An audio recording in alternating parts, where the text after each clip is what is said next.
कश्मीर हमेशा से भारत का हिस्सा था और रहेगा। पीएम मोदी की विदेश नीति बहुत मजबूत है। पाक को ऐसी बयानबाजी से दूर रहना चाहिए, ये सुधांशु त्रिवेदी की तरफ से कहा गया है। तो पाक को ऐसी बयानबाजी से दूर रहना चाहिए। यूएन के मंच से संयुक्त राष्ट्र में पाकिस्तान एक बार फिर से कश्मीर का राग अलापने की कोशिश की। उसने एलओसी पर यूएन के पर्यवेक्षक समूह एनएमयूजी जीआईपी की मांग करने की कोशिश की है। इस पर यूएन में भारत का प्रतिनिधित्व करने पहुंचे राज्यसभा के सदस्य और भाजपा के राष्ट्रीय प्रवक्ता सुधांशु त्रिवेदी ने उन्होंने बहस के दौरान पाकिस्तान बार बार जम्मू कश्मीर का मुद्दा उछालने की कोशिश की है। त्रिवेदी ने पाकिस्तान पर मंच को गुमराह करने के लिए बयानबाजी और झूठ फैलाने का आरोप लगाया है। तो एक बार फिर से पाकिस्तान का मुद्दा जब उछालने की कोशिश की गई, पाकिस्तान की तरफ से कश्मीर का मुद्दा उछालने की कोशिश की गई, तो उस पर मुंह तोड़ जवाब जो है वो भारत की तरफ से दिया गया। संजय शर्मा दिल्ली से हमारे साथ ज्यादा जानकारी के लिए लाइव जुड़ गए हैं। संजय, ये कोई पहली बार की बात नहीं है जब पाकिस्तान की तरफ से जम्मू कश्मीर का मुद्दा उठाया जाता रहा हो, लेकिन एक बार फिर से मुद्दा उठाया गया, उस पर मुंह तोड़ जवाब भारत ने दिया है पाकिस्तान को। देखिए, हमेशा पाकिस्तान हमने देखा यूएन में सब जगह पर हमेशा कश्मीर का राग अलापता रहता है और हर जगह उसको खरी खोटी सुननी पड़ती है। भारत से भी करारा जवाब मिलता, भारत की तरफ से करारा जवाब दिया जाता। इस बार भी ऐसा ही हुआ।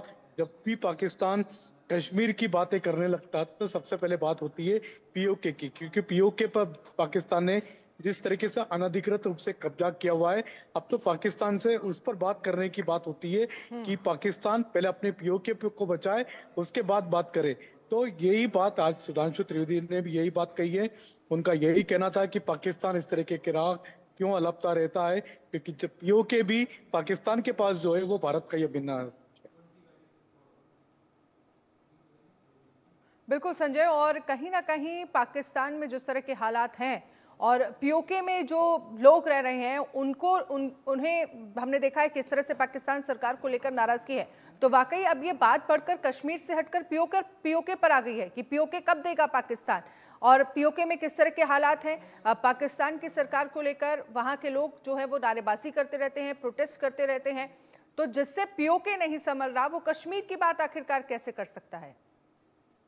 बिल्कुल, ये पाकिस्तान को समझना होगा कि वो पहले अपने पाकिस्तान को इकट्ठा करके रखें, पहले एकजुट करके रखें। उनका एक एक हिस्सा लगभग पाकिस्तान से दूर होते चले जा रहा है। पीओके में लगातार मांग हो रही है कि उनको आजाद कर दें, उनको फ्रीडम दे दें, क्योंकि पीओके में हालत अच्छी नहीं है। वहां पर अपने आप वहीं से स्वतः स्फूर्त मांग उठी है कि पीओके अब पाकिस्तान के साथ नहीं रहना चाहता। और जिस तरीके से पीओके पर पाकिस्तान ने अनधिकृत रूप से कब्जा किया था, भारत में भी लगभग वही सेंटीमेंट है कि पीओके अब फिर से भारत का अंग बन जाना चाहिए। और इसको लेकर के भारत सरकार भी प्रतिबद्ध है। संसद में भी इस तरीके की बात भारत सरकार ने दोहराई है कि पीओके भी हम लेकर के रहेंगे। हमने देखा जब तब हमारे रक्षा मंत्री राजनाथ सिंह ने भी ये बात कही है, गृह मंत्री अमित शाह ने भी ये बात कही है, पर अब बात पीओके पर होती है तो पाकिस्तान अब कश्मीर का राग अलापना बंद करे। और जिस तरीके से पाकिस्तान ने लगभग पिछले 30 से 40 सालों से जिस तरीके से कश्मीर में आतंकवाद को बढ़ावा दिया है, उसके लिए वो पूरी तरह से पूरी दुनिया में एक्सपोज हो चुका है। पूरी तरह से वो आतंकवादी देशों की सूची में शामिल हो चुका था। उसको उस पर कई तरह के प्रतिबंध भी लगे थे। तो हमने देखा किस तरीके से पाकिस्तान को सभी दुनिया भर में उसको आतंकवाद को बढ़ावा देने वाले देश की तरह देखा जाता है। लिहाजा पाकिस्तान की बात अब कोई भी दुनिया में सीरियसली नहीं लेता। ओसामा बिन लादेन कहाँ मारा गया? पाकिस्तान में मारा गया। पूरी दुनिया ने देखा, पूरी दुनिया के सामने अमेरिका ने लादेन को पाकिस्तान में जाकर के मारा। तो अब तो ये कहने की बात नहीं है, छुपाने की बात नहीं है। पाकिस्तान पहले अपना खुद का जवाब दे, अपना खुद का बचाव करे, फिर भारत पर आक्रमण करने की या भारत पर आरोप लगाने की बात करे। बिल्कुल संजय, आपने ठीक कहा।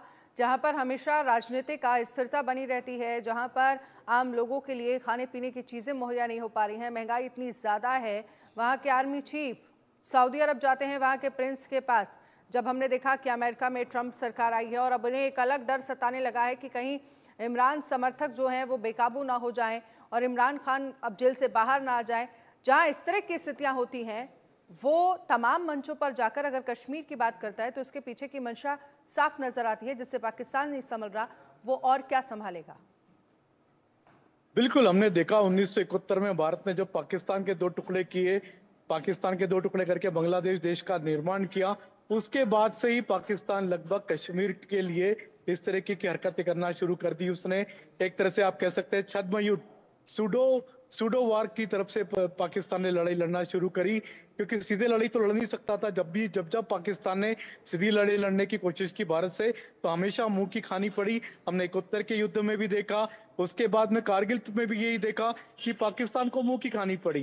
तो छद्म युद्ध पाकिस्तान लड़ता रहता है, आतंकवादियों को बढ़ावा देता रहता, आतंकवादियों को उकसाते रहता है, भारत में अपने ट्रेंड आतंकवादी भेजता रहता है, ट्रेंड सोल्जर भेजते रहता है। तो किसी न किसी तरीके से पाकिस्तान की ये पॉलिटिकल मजबूरी कि वो कश्मीर राग को अलापता रहे, कश्मीर राग को जिंदा रखे, ताकि उसको इंटरनेशनली रूप से जो सहायता मिलती है वो मिलती रहे। क्योंकि हमने देखा दुनिया के कई सारे देश पाकिस्तान के की इस बात को भी देख रहे हैं और अच्छी तरह से जानते हैं कि पाकिस्तान आतंकवाद एक्सपोर्ट करते रहा है। उसने सिर्फ भारत पे नहीं, कई देशों में आतंकवाद का एक्सपोर्ट किया है। लादेन को पूरी दुनिया ने देखा कि लादेन आखिर कहाँ मिला और कहाँ पर मारा गया। तो अब पाकिस्तान ये बात नहीं छुपा सकता कि वो क्या कर रहा है, पूरी दुनिया की निगाह में आ चुका है। और जहां तक कश्मीर की बात है, पूरी दुनिया ने देखा कि भारत ने किस ठीक तरीके है। से शांतिपूर्ण ढंग से जम्मू कश्मीर में लोकतंत्र की बहाली की है, चुनाव कराए, सक्सेसफुल मतदान हुआ है और इतना ऐतिहासिक रूप से लोगों ने बढ़ चढ़ करके वोटिंग में भाग लिया, हिस्सा लिया, लोकतंत्र की बहाली की है। तो ये पूरी दुनिया के सामने आए। बिल्कुल। चलिए संजय, बहुत बहुत शुक्रिया तमाम जानकारी के लिए।